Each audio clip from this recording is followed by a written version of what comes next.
Start. Hi, this is Dr. Adnan Feroz and I'm a consultant orthopedic surgeon at Feroz Hospital. आज हमारे साथ Alauddin patient है और ये अलाउद्दीन साहब उम्र आपकी 75 साल है क्या उम्र है? उम्र 70 के आसपास है। 70 के आसपास है और इनका कई साल पहले यहाँ थाई का ऑपरेशन हुआ था, फ्रैक्चर हो गया था। कितने साल पहले ऑपरेशन, पहला ऑपरेशन जो हुआ था कितने साल पहले हुआ था? वो हुआ था एक 71 या 72 में। 1972 की बात कर रहे हैं आप। कई साल पहले इनका फ्रैक्चर हो गया था थाई बोन का और उसमें रॉड लगाई गई थी। तो ये जैसे कि आप लोग एक्सरे देख रहे हैं, ये दोनों फीमर्स में रॉड लगाई गई है इनकी। जो राइट साइड में जहाँ पे आर लिखा हुआ है, ये रॉड में इन्फेक्शन है जिसकी वजह से यहाँ पे आए हैं और ये आप लोग देख रहे हैं कि रॉड कैसे बाहर निकली हुई है। प्रॉब्लम ये हुई थी कि रॉड किसी ने निकालने की कोशिश करी थी राइट साइड में पर निकल नहीं पाई और उन लोगों ने वहीं पे इसको छोड़ दी और वहीं पे इसका इन्फेक्शन हो गया जिसकी वजह से ये बेइंतहा परेशान रहे। रॉड की जो प्रॉपर पोजीशन है आप लोग दूसरी तरफ देख रहे हैं, वो इतनी नीचे होनी चाहिए और तभी इनको प्रॉब्लम नहीं होती है, लेकिन राइट में बहुत ज़्यादा ऊपर की तरफ आ गई है और इसी वजह से इनको बार बार ये प्रॉब्लम हुई। सीवियर पेन हो रहा था इनको और सीवियर इन्फेक्शन हो गया था। तो दिस वॉज द रॉड। आप लोग देख रहे हैं किस तरह से रॉड अंदर गई हुई है और ये रॉड बाहर की तरफ निकल के इनको काफ़ी पेनफुल कंडीशन हो रहा है। आप लोग देख रहे हैं रॉड कितनी स्नगली फिट हुई हुई है, बहुत टाइटली फिट हुई हुई है और इसको निकालने के लिए हम लोगों के पास स्पेशल इंस्ट्रूमेंटेशन होने चाहिए थे। एक बार पेशेंट से फिर से पूछ रहे थे इनको प्रॉब्लम एग्जैक्टली हुई क्या और क्यों इनको रॉड निकलवानी पड़ी किसी और सेंटर में। अब इनको कुछ महीनों पहले प्रॉब्लम क्या हुई थी उस रॉड लगने से? तो 2 ढाई महीने पहले ऐसा हुआ जैसे मैं चल रहे थे फिर रहे थे, कोई दिक्कत नहीं हो रही थी, लेकिन अचानक से मेरी बॉडी बैठ गई एकदम। अच्छा। फिर मुझसे उठा नहीं गया। तो मैं उनसे हम पहुंच गए वहाँ पे। पहुंचने के बाद में बच्चे ने क्या बात की कि रॉड निकालने की बात हुई या खाली पस निकालने की बात हुई। तो मेरी समझ में तो ये आता, मैं कहा वो खाली पस निकालने के लिए कोई कट लगाएंगे। अच्छा, वो रॉड निकालने। उन्होंने वो रोड निकालने का काम शुरू कर दिया। उसके बाद में क्या हुआ, ये रोड पीछे आ गई, ऊपर आ गई, मतलब बीच में फंस गई एक तरह से। हाँ वो बिल मतलब ऊपर आ गई। तो उसमें मुझे बहुत तकलीफ होने लगी कि होगा हड्डी से टच हो रही है बार बार, वही फंस गई और वहाँ प्रॉब्लम होने लगी। ये हुई।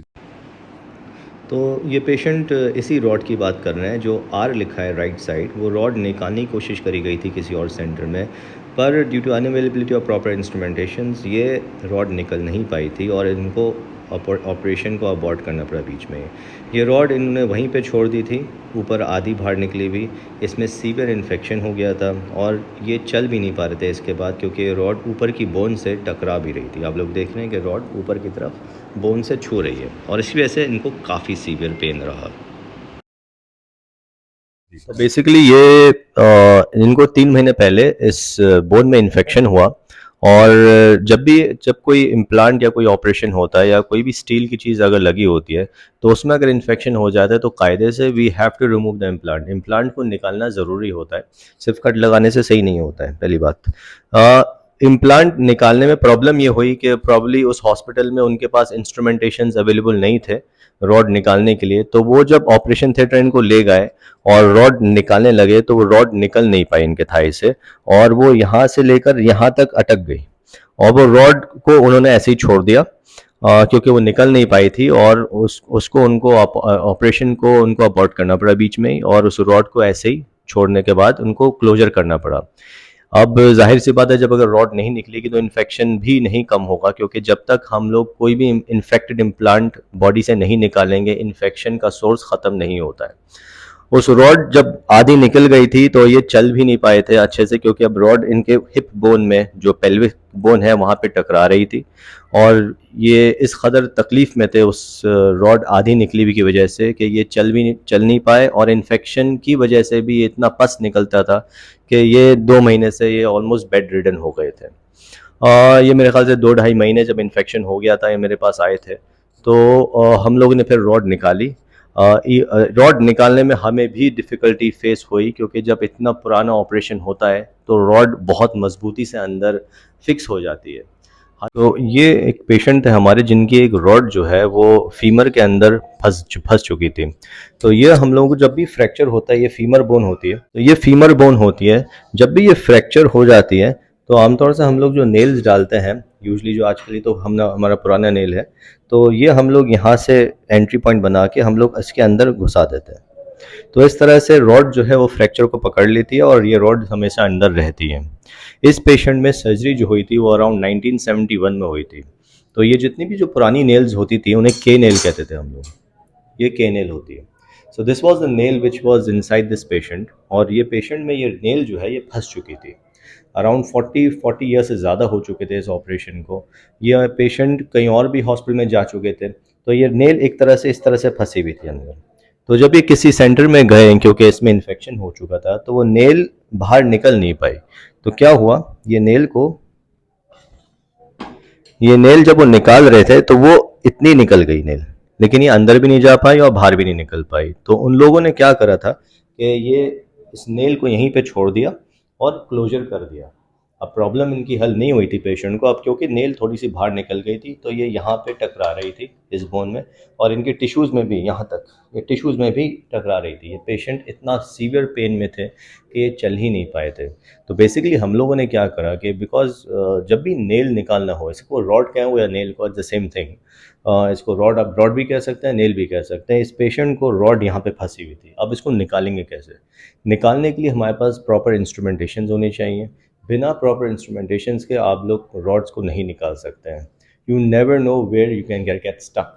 ये नेल्स कई तरीके की होती हैं। ये के नेल है जो पहले यूजली कई साल पहले हम लोग यूज़ करते थे। आजकल जो नेल्स आ रही है उसमें स्लॉट होता है, तो ये स्लॉट जो होता है इसके अंदर हम लोग अपना जिग फिट कर सकते हैं। जैसे ये जिग है, अगर मैं पास ये हम लोगों के पास स्लॉट्स होते हैं, कई तरीके के स्लॉट्स होते हैं। तो ये साइजेस कई तरीके के होते हैं, इसके अंदर फिट कौन सा स्लॉट होता है वो देखना पड़ता है। जैसे ये वाला स्लॉट फिट हो गया इसके अंदर, जब ये स्लॉट फिट हो जाता है, जब और फॉर एग्जांपल नेल अंदर अंदर की तरफ है, अंदर की तरफ घुसी है, तो हम लोग ये स्लॉट का फिट कर देते हैं और फिर ये जिग होती है, इस जिग को इसमें लगा देते हैं।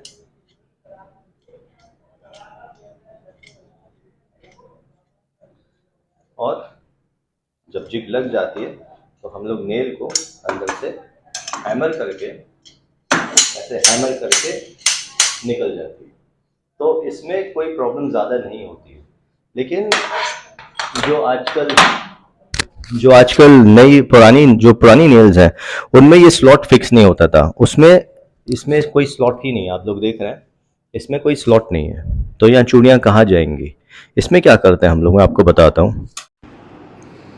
तो ये जो है हुक होता है हम लोगों के पास, ये आगे का तरफ हुक होता है, और ये हुक जो है ये इस नेल के जो एक स्लॉट होता है जो आप होल देख रहे हैं, इस होल के अंदर फिट हो जाता है इस तरीके से, और ये इसको पकड़ लेता है और मज़बूती से पकड़ लेता है।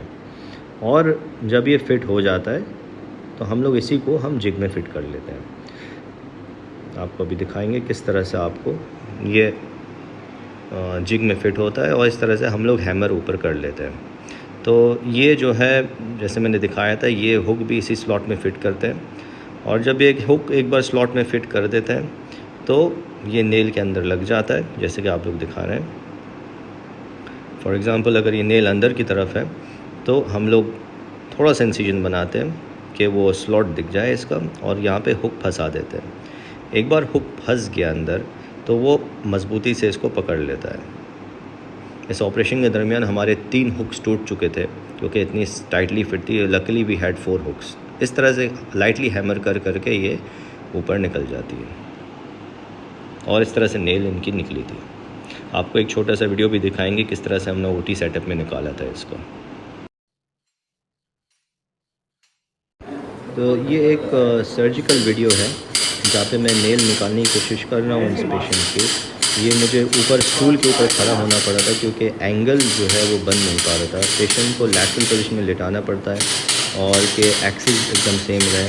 आप लोग देख रहे हैं मैं किस तरीके से फोर्स लगा रहा हूँ, और इतना फोर्स लगाने के बाद ही ये नेल निकली है।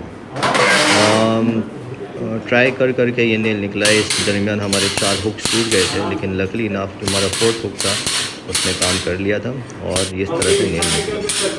सो we got the nail out और ये आहिस्ता आहिस्ता नेल निकल गया। देखिए हम अभी लकी इनफ हमारे पास इंस्ट्रूमेंटेशंस थे, अराउंड रफली 1.5 घंटे का ऑपरेशन था ये, लेकिन सक्सेसफुली रॉड रिमूव हो गई थी, निकल गई और and everything has been fine. मेरे ख्याल से अब तो कोई पेन वैसा कुछ है नहीं नहीं नहीं, अभी तो नहीं है। उनको हमने चलवा भी दिया है कल परसों और he is walking very fine. अब पस निकलना भी काफ़ी कम हो चुका है। इन्फेक्शन था तो इसलिए हम लोग 1.5 महीना इनकी एंटीबायोटिक्स चलाएंगे। जब भी इन्फेक्शन होता है तो 2 वीक्स हम लोग IV एंटीबायोटिक्स चलाते हैं और 4 हफ्ते ओरल एंटीबायोटिक्स चलाते हैं। इस फेज़ के थ्रू गुजरना पड़ता है पेशेंट्स को। वॉकिंग मना नहीं है, इनकी बोन में जो खुद थोड़ा बहुत इन्फेक्शन है वो भी एंटीबायोटिक्स से क्लियर हो जाएगा और he will be back to normal very soon. Thank you for watching. और ये जो है एक्सरे नेल रिमूव होने के बाद का है, जिसमें आप देख रहे हैं कि नेल इसमें अब है नहीं।